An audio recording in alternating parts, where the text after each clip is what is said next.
वादी स्वात के बर्फीले मैदानों में खेलों का मैदान सज गया। स्की फेस्टिवल में खिलाड़ियों का सलाहियतों का मुजाहिरा, सयाहों का मजा दुबाला हो गया।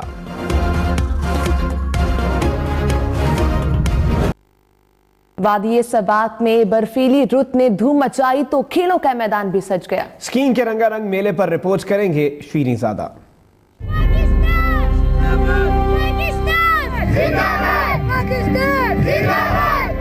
स्वात के सयाहती मुकाम मलमजबा में 3 रोजा स्की स्नो फेस्टिवल।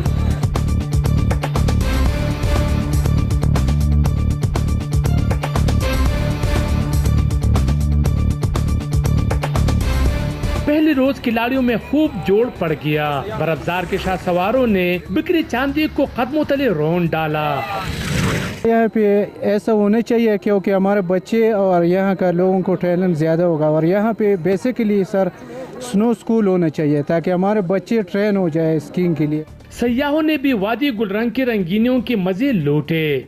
मलमजबा के में 3 दिन का फेस्टिवल चल रहा है और मैं देख रही हूँ कि बहुत लोग स्की कर रहे हैं और कुछ लोग बर्फ़ का मज़ा ले रहे हैं। यहाँ की खूबसूरती बहुत अच्छी है और मैं मुल्क के लोगों से दरख्वास्त करती हूँ कि वो स्वात और मलमजबा की खूबसूरती देखते हैं। टूर्नामेंट में कुल 5 टीमें शरीक है। मलमजबा में स्की मुकाबलों का मेला सजा तो नौजवान खिलाड़ियों को भी अपनी सलाहियतों की जौहर दिखाने का मौका मिल गया। शीरीज़ादा, हम न्यूज़, मलमजबा, स्वात। बारिश की झड़ी ने एक बार फिर सर्दी की शिद्दत बढ़ा दी है। मरी समेत शुमाली इलाकाजात में बर्फबारी हुई।